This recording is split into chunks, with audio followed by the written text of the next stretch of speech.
Hello, everyone. Thank you very much for taking the time this morning to chat together about Web3. I thought today would be a great opportunity to bring together Mattias, Sebastian, and Vaasan to talk about building Web3.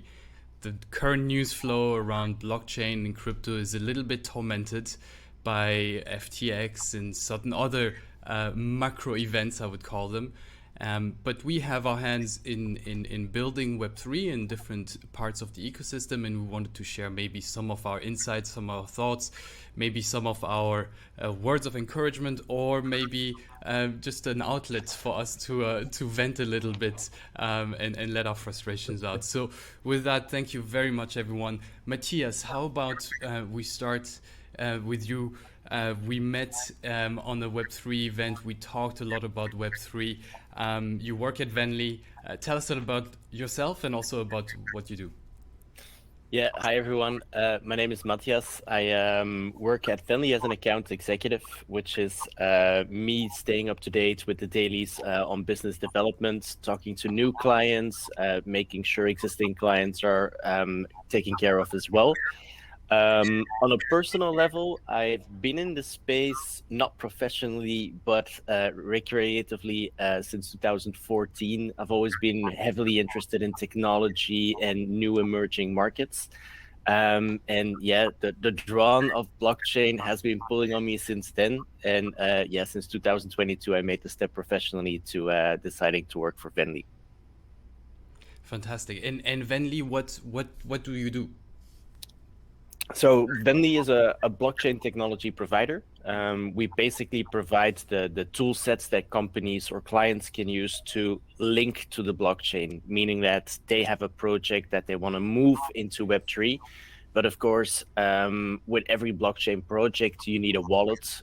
So we provide social onboarding tools to really cater to that Web2 audience rather than the blockchain savvy people. We have a different tool set as well as a smart contract and a peer-to-peer marketplace.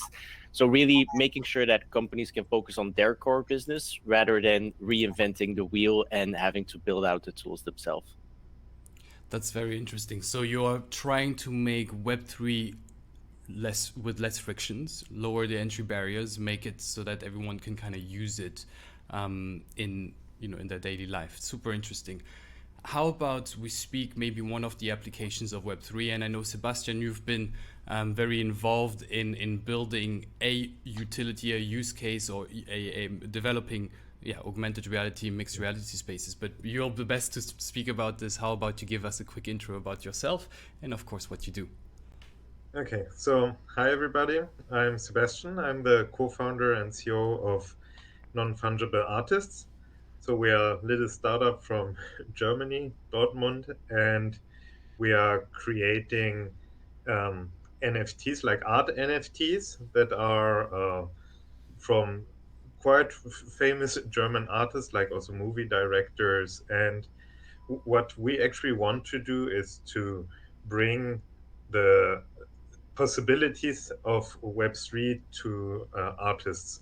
So from our experience, most of the artists are like really, okay, Web3, it's like, I heard of this, and NFTs, I heard of this too. It's kind of something with magic. And so for many of them, it's still a very technological thing that needs or it requires someone to take your hand and show you a little bit around. And that's what we do. So on the one side, we help these artists to develop their idea, to digitize their ideas, and also to help people who want actually to collect that art to get that art and also display it in new ways. So funny thing is, I'm actually by training a PhD in stem cell and cancer research, which is something completely different. But already at that time, I mean, I saw during my research a lot of beautiful artwork, and I was already thinking, okay, how can I put also this biological artwork into a digital form? And this is how I got there. And so what we then do also, because we want to look at all these nice things in a maybe completely different light, is to create digital galleries. So we have VR galleries where you put on your VR headset and we can really customize it to the needs and wishes of people. Like if I want to see in a dark room one big cell that is glowing in different colors, like something that was during my research a point. This is really, we can create it and create completely new applications or new ways of also experiencing art. So not only the typical things like having these very famous, for example, NFT art collections like the Bored Apes that people use as a profile picture or as an advertisement tool, but also to have it to really experience your art at home or in public, and yeah, have many new possibilities with that. Very But interesting. I think I'll talk a little bit I about a was few of these points. I was Yeah, showing a little bit of what you shared with me also to the looks of the digital galleries, and we'll talk a little yeah, bit more about that, right? But so for you, what you're focusing on in Web3 is building more immersive experiences, but also yes, a certain way to create a digital identity of an existing physical art piece, and that can yes, come with a lot of features, I suppose, and I'll grill you and ask you a lot of questions about this during the session because I'm very interested. please. Um, and then to our last guest, he is an internal guest. He is Vaasan, the co-founder of Yotl and co-creator of GeoBlocks, and the CTO. And so he has his hands full into Web3, maybe Web2, maybe Web1. Let's talk about this. Vaasan, how about you give us a quick intro into who you are and what you've been doing on GeoBlocks for the past 2 years. Thank you, Sami. So I'm the CTO of Yotl. I work with Sami, and I basically build software. And like what Sebastian said, I mean, I'm an aerospace engineer by education, and software was a hobby for me since 1993. So it's kind of 29 years. Next year I'll complete 30 of just programming. So I was having fun making, software, making lots and lots of things from Pascal to I can program about 30 languages, but that's not the point. The point is my profession started from aerospace into flight simulation and surgical simulation. I worked in medicine 3 times, and all the way now I'm building Web3. So I basically build software, and sometimes I have trouble in defining myself. So now I've come to just one thing. I'm a problem solver, and I use a computer and a programming language to solve problems, and that's about it. Coming to GeoBlocks. GeoBlocks was is I would say I can't use the proper word, but is it a marvel? Is it something that's like you know like unearthing and archaeological stuff, right? Like, and we don't know what it is, and that's how it was, because from the point, I mean, from conception point of view, it was pretty hard because we just really couldn't conceive what it might look like. And believe me, this is a project. If I was working another place, and if this project comes to my desk, I would create a team, and I would put 2 years or 2.5 years to complete this project. But because we grew it organically, it took us 7 months in total. And because it was completed before we fully truly conceived ourselves in it, we are still understanding what it means and so on. So that's about it. Yeah. So very interesting overall. Thank you again for being there. We cover comprehensively, I think, the skills and the ecosystem. Now I want to touch on a couple of things. Maybe I'll take a step back. I still want to emphasize a lot the software engineering part, but let's talk first about Web3 infrastructure. And one question I've been asking or dying to ask Mattias to you is how do you see wallets play a role in everyday life of people? How will they interact with Web3? The best example I can think of a wallet is probably Apple Pay or Google Pay and those ones. Are you going to see a move towards these types of solutions, something more mobile native, or how do you see people interact with Web3 via the wallet in the future? Yeah, for sure. I think it's important to understand as well what blockchain in Web3 is. To begin to interact with any blockchain application, you need a wallet.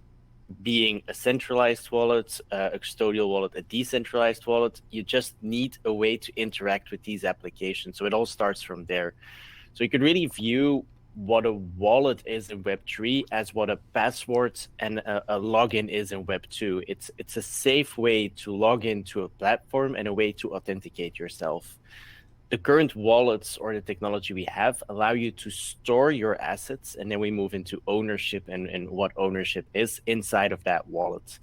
So right now, I think the space is moving fast. We're doing great things, but we're kind of like a little bit stuck in our community bubble, talking a little bit in an echo chamber. Some are shouting louder than others. And while I really come from the vision of a decentralized web as well, you have to be honest that if we want to move forward and onboard the masses, as we say, not everybody is jumping for joy to hold your own keys and be your own bank, and that utopia is there. But I think for the majority of the people, they just want a product to work and someone to hold accountable when it doesn't. And this is where we as Venly enter. We actually provide social onboarding wallets through social logins, where users can instantly generate a wallet to interact with Web3.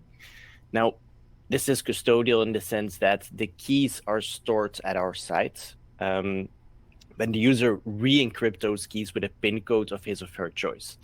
But this means that right now, if I'm attracting new users, I'm actually giving them the tools to safely navigate Web3 and don't throw them in the deep end saying, hey, set up a MetaMask by yourself. Hopefully you've written down your seed trace. If you haven't, welcome to Web3, that's lost forever. Please look at your NFTs on Polyscan or Etherscan. So yeah, a wallet is important, but I think it's really important when we look beyond the technology is like, where do we want to grow as a space, and which tools are we going to provide? And a wallet really stands at the center of that. So providing people with the options to make their choice if they want to go the custodial route, the non-custodial route, the cold wallet, the hard wallet route, should be something that we educate our users on.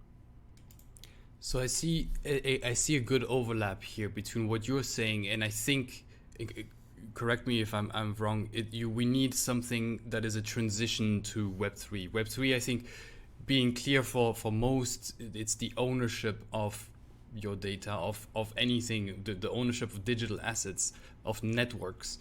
After a world where we had Web2, where it's owned by Facebook or Instagram or whatever platform you're using. But we need that transition also because it had advantages, right? You just sign in with your email and it just works, right? So Web2 works. Web3 is in the making now. Vaasan, when you were explaining a little bit, you were saying you make a bit of abstraction to what the nomenclature is. It's just about solving problems. Can you maybe explain to us and me as a medium level computer science, I don't know the intricacies of it. What did it mean for you to build a Web3 product? Is it how much of Web2, like what does it take? Like what does it take? Because not everything comes out of the box from Web3, right? Yeah, truly.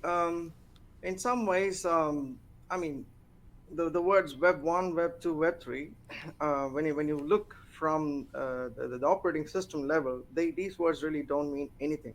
I mean, that's the truth. Because how to bring a certain functionality or certain function, let's put some words to it, like square root, so how to bring that onto a browser? That's the question, right? So I need to I want to ask, what is the square root of 4? So something, the whole call goes to the backend and it comes back, and that journey is what is common for all of these, right? This is a very simple function, but there are bigger ones, right? And depending on the complexity and the need for performance and efficiency, we decide whether to put it right on the browser, because that will hang the user system, or in the backend where we can scale it up and down like the way we want it. So this core is where we began. when we started your maps and also GeoBlocks, right? So we decided where the highly performant functionalities should exist. Then on top of it, when you talk about now Web 1, I mean, I don't think we have a clear distinction from Web 1 and Web 2 at this point of view. I mean, in our conversation, I think it was Web 2, right? So there, the way I planned it is, because see, I'm a big skeptic of Web3, right? So I'm like, okay, any day if Sami tells me let's remove Web3, it should be removable. So I did. I mean, we basically did everything modular. So everything is like a carriage in a train. Yeah, I don't want the pantry in this train. I don't want to feed anybody, so I can remove it. So Web3 was made in a series of, let us say, one, two, three, four, totally four modules run what we call as Web3 on GeoBlocks. So this is how it has been. Was it challenging? Yes, it was challenging for the fact that it is completely new. And what also we did was we didn't take examples from what existed, let's say, 3 years, 4 years ago. We took what existed now and maybe what existed in the future. That's what I'm trying to say. So something that is going to be developed in the future, we made it here and made the t equal to zero, right here. So that was very challenging for us, and also put that in the modular framework and so on. So now it exists in such a way. At the same time, I was totally into, let us put credit card in as well, because I don't know, people will not want us, as what Mattias was saying. I mean, this whole crypto, Bitcoin, people are scared about it because Bitcoin is also associated with crimes. When you see a lot of Netflix series, you will know that. And honestly, this whole thing came from the dark web. I have been watching what's going on and so on. So, but then it's about trust and so on. But now I think the whole world trusts it, but they don't know anything about it. Now, I put the credit card in. I mean, it was me and Sami, so we were talking about it. And what about for normal people? I use the word normal people for. So accepting fiat currencies, essentially. Exactly. Yeah.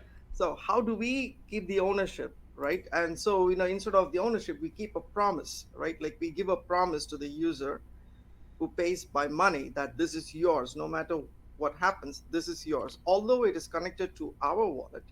It is yours. And so there's a certain Web 2 aspect you will see there. Like, we think that our content in Facebook in some ways belongs to us. It's a promise given by Facebook that, that content will always belong to you. It's just. So these are the challenges. I mean, I think we will speak as Sami asks more questions. But Sami, can I ask something which, so actually I would like to make a point here, because when we explained emails to people, and when we explained Facebook like forums to somebody who is from, let's say, 50s, 60s and so on, we had a precursor to that. Yeah, like the way you send letters, we use letters to explain emails. You don't need to go to the post office and so on. For Facebook, it's about something like a forum or a meetup place. I mean, that they existed, so a community, a festival area.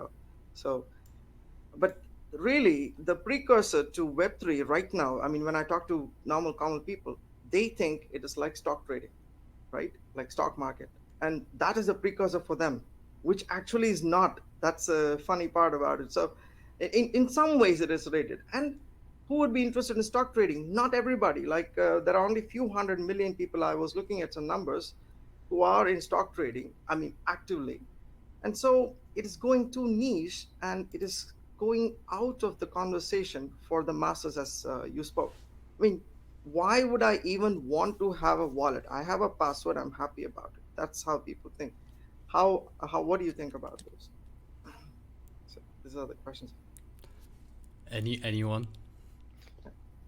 Yeah, I agree with you to the extent that I think understanding the tech is so vital. I mean, most of us have been in this space, have been drawn into the space either through cryptocurrency or straightly through blockchain. But for normal people, the distinction isn't there.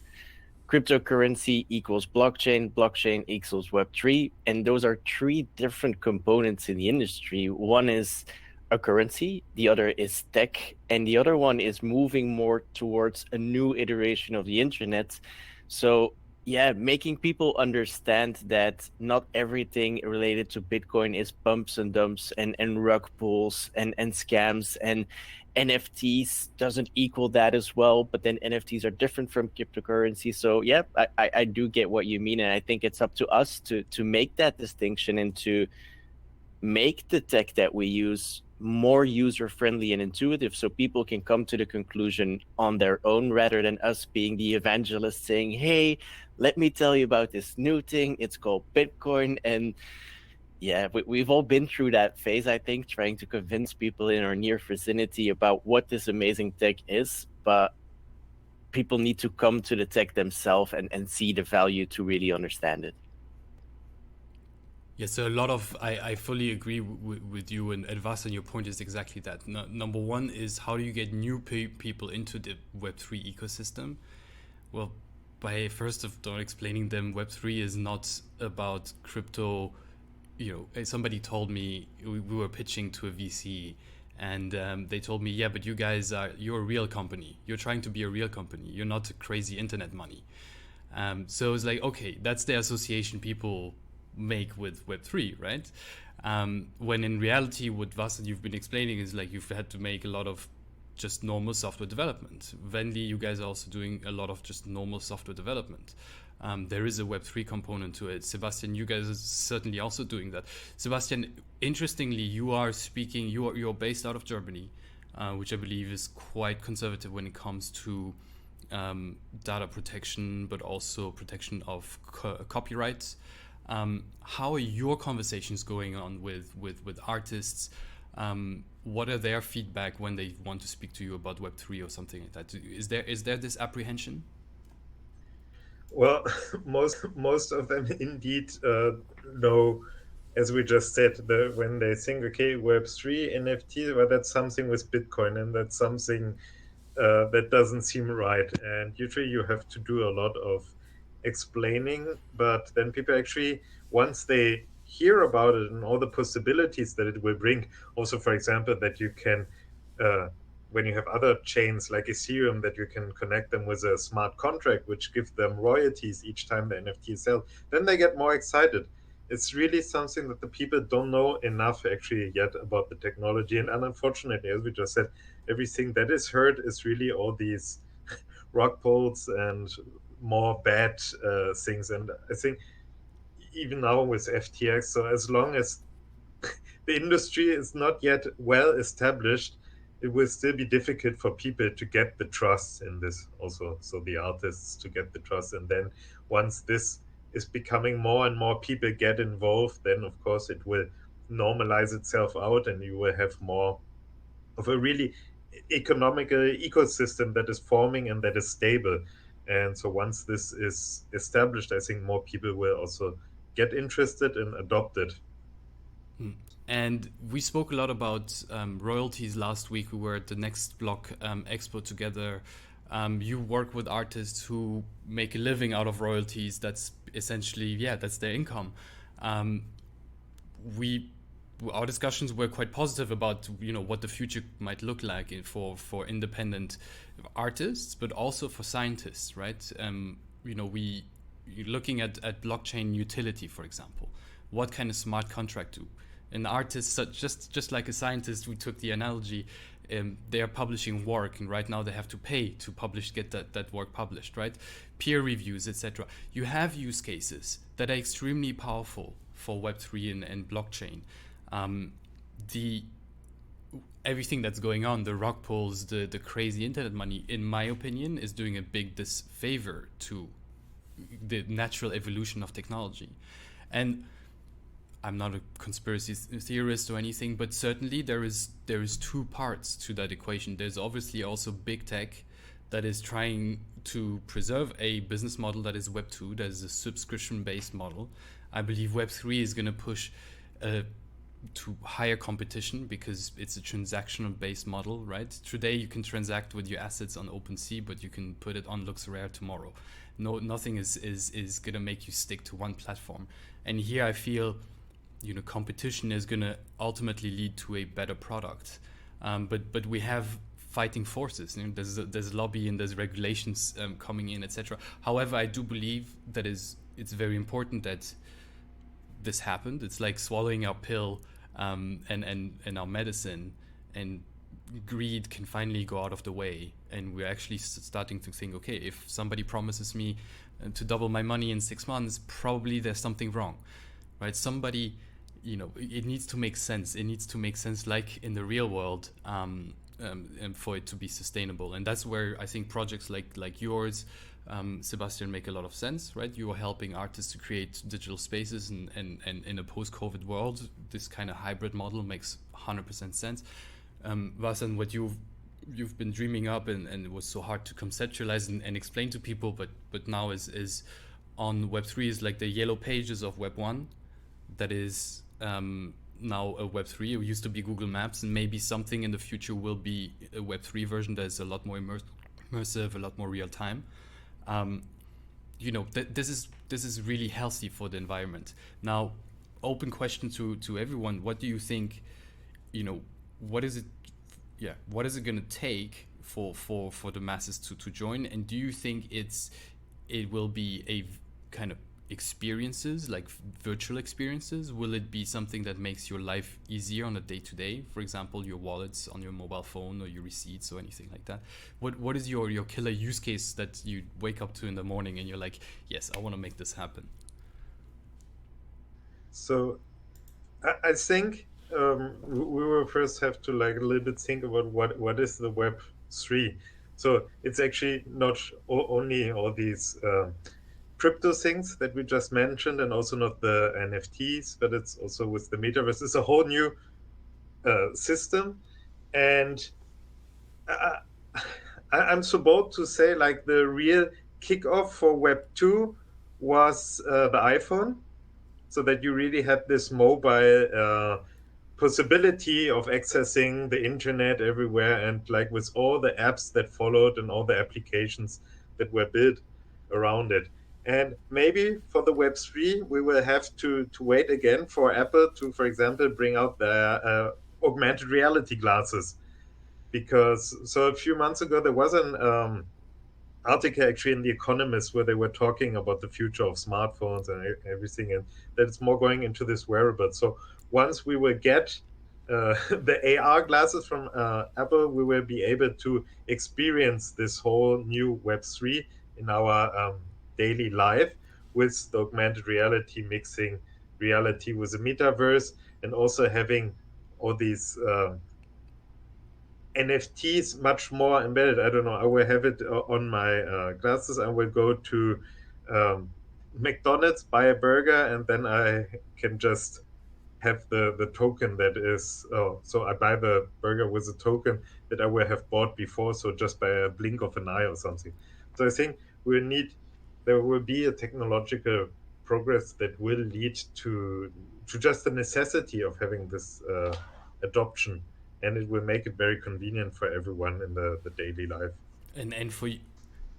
And for you, it's clear that it's augmented reality. It's the interaction with people, places, businesses that's gonna make that shift. And hopefully, yes. There's gonna be Apple glasses. That's clear. Mattias, Vaasan, do you have any thoughts about what's gonna solving the $1 million question here? Really? Why would I need this? What is this? Is the first question, right? So is it like the way we have to introduce IMAX, or a 3D screen? 3D screens are pretty old. IMAX was relatively newer.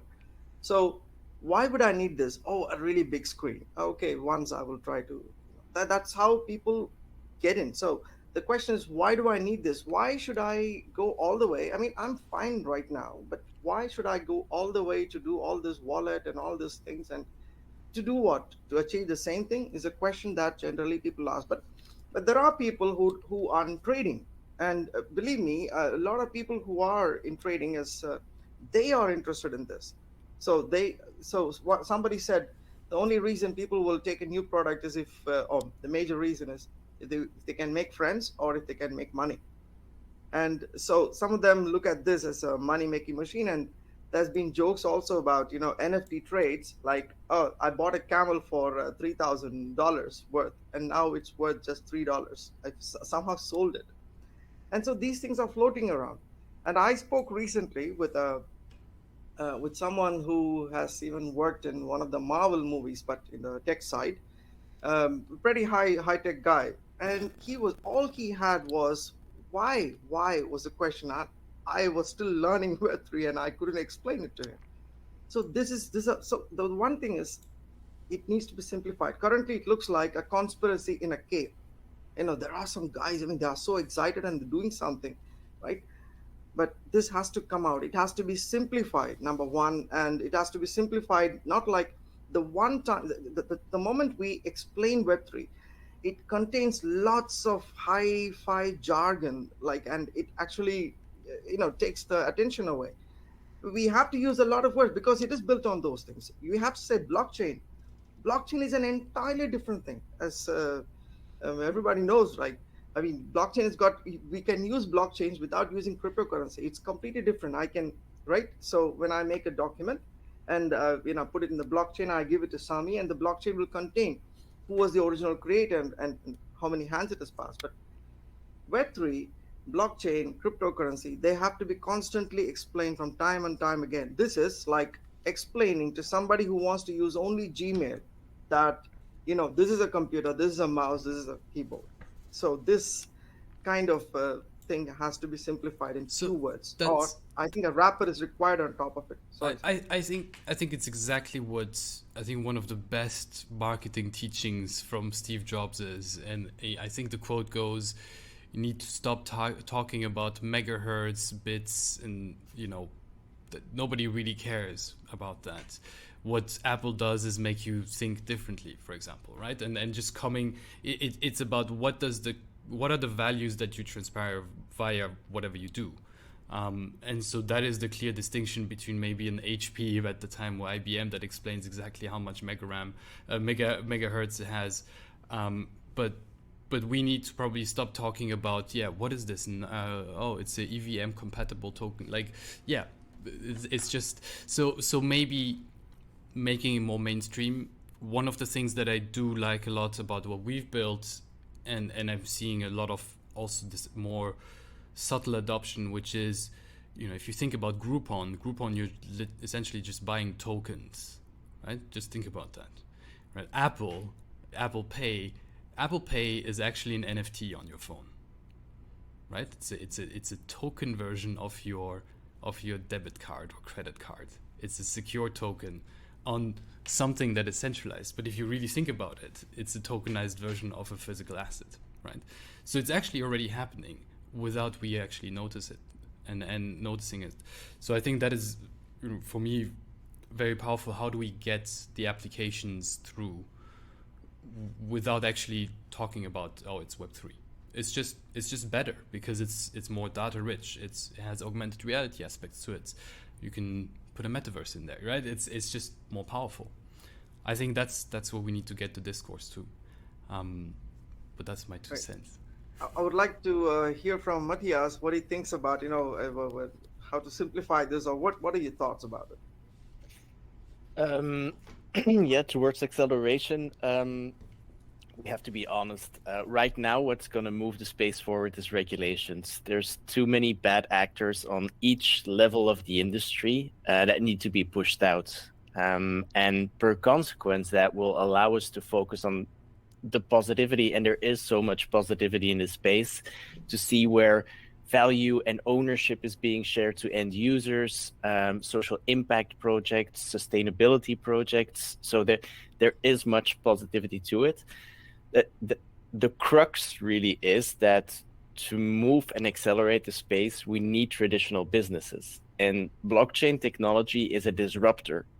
So now they have to, where originally they had the ownership of their IP, of their assets, of their brands, now that becomes a shared value with their community. And I specifically say community because initially they were consumers or customers.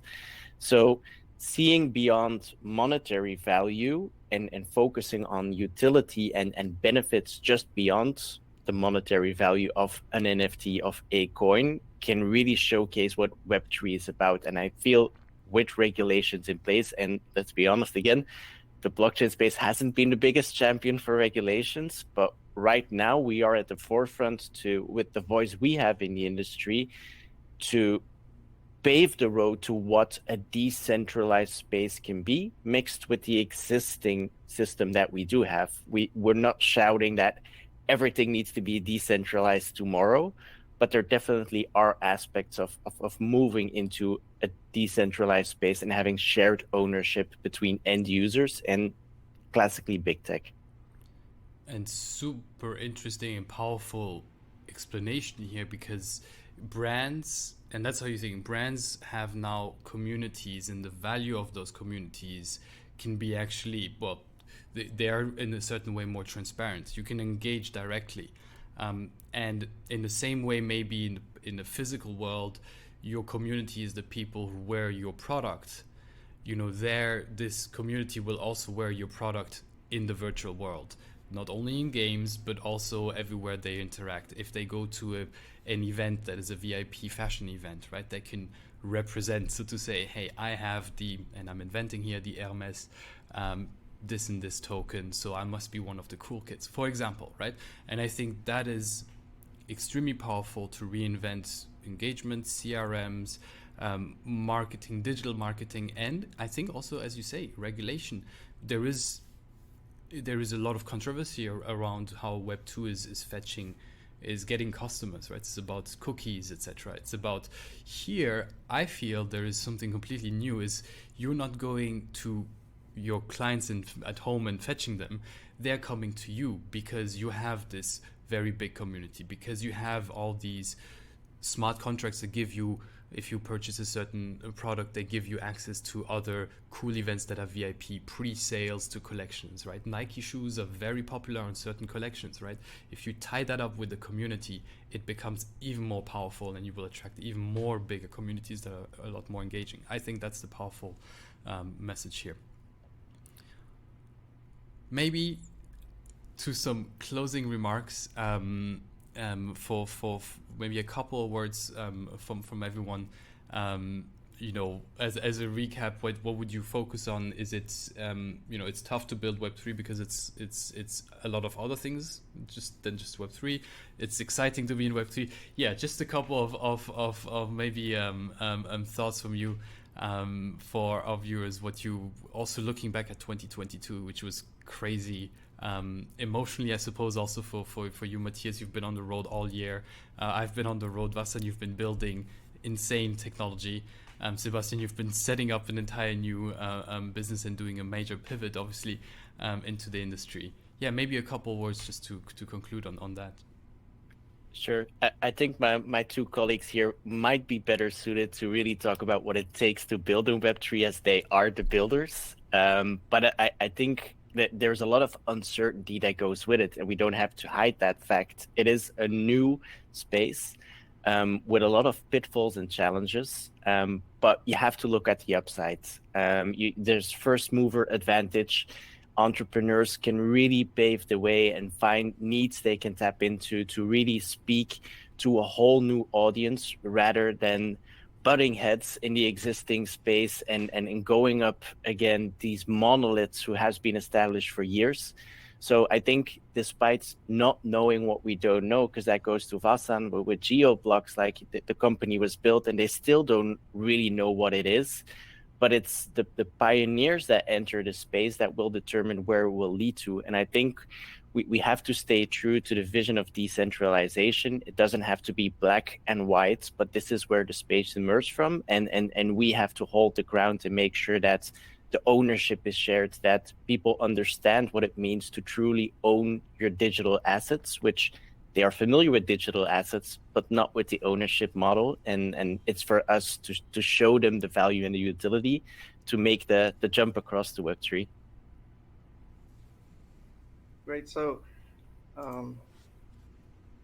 yeah, my approach would be to wait. This is what I have also, like, we also have that in GeoBlocks, in the sense, like, when a user buys a block, See, this block is very powerful because it is an NFT, and of course we can split it, burn it, and resell it and so on. But these blocks, we have left them in their fundamental units, right? Now currently it'll be and the way if as we spoke about, if the masses get into this technology and they start realizing, during that time this could become something else. So we are leaving them at the like the coin state. These blocks are coins from geoblocks. We haven't built anything on top of it where it will disrupt, or it will disturb if the whole take on the Web3 market changes. So to put it in a simple way, I'm waiting. So GeoBlocks is in some ways waiting, but people can already buy and be part of this whole journey.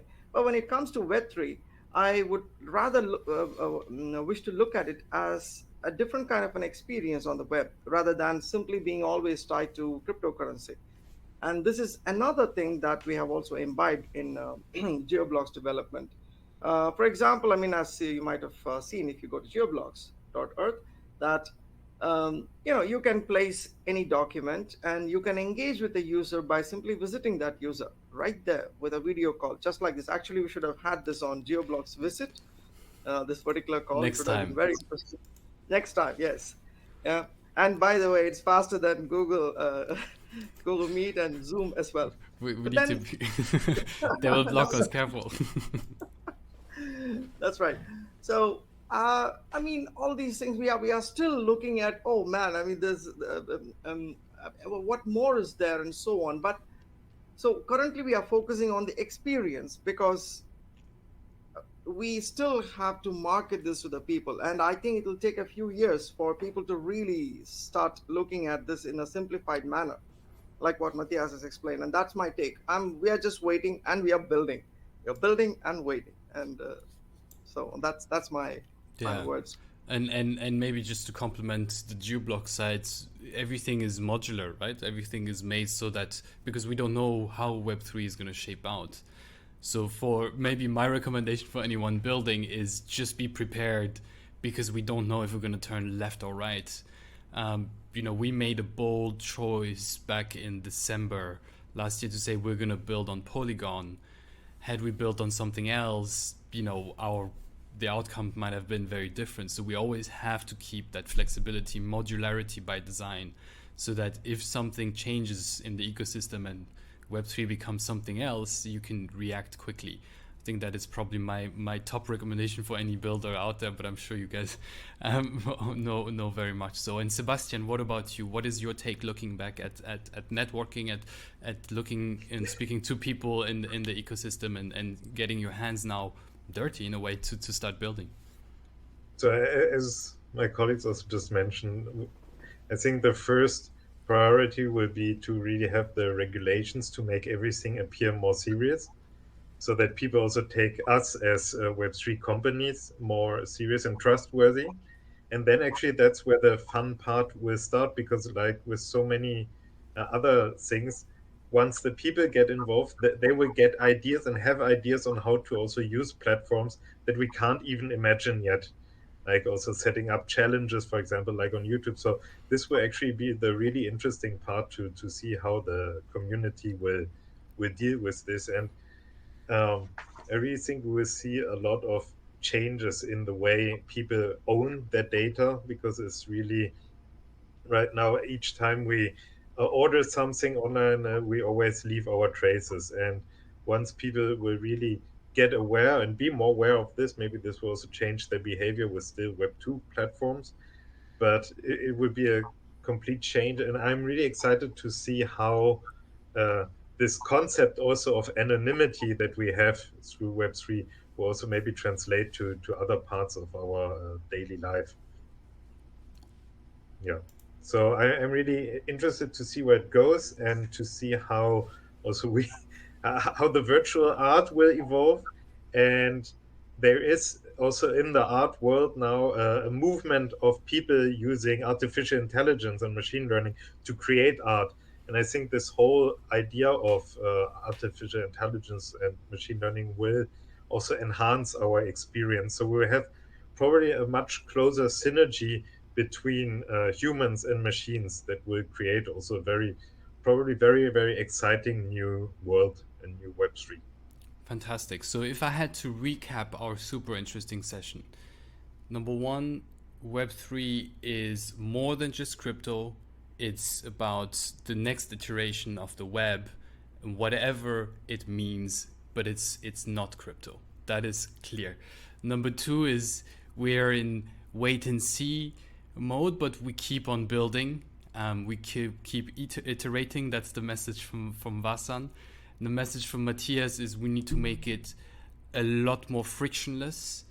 We need to find a transition between what people are accustomed to in their daily lives to a better technology, and I think from the group as a whole, the message is, yeah, that's how mass adoption will be adopted, will happen.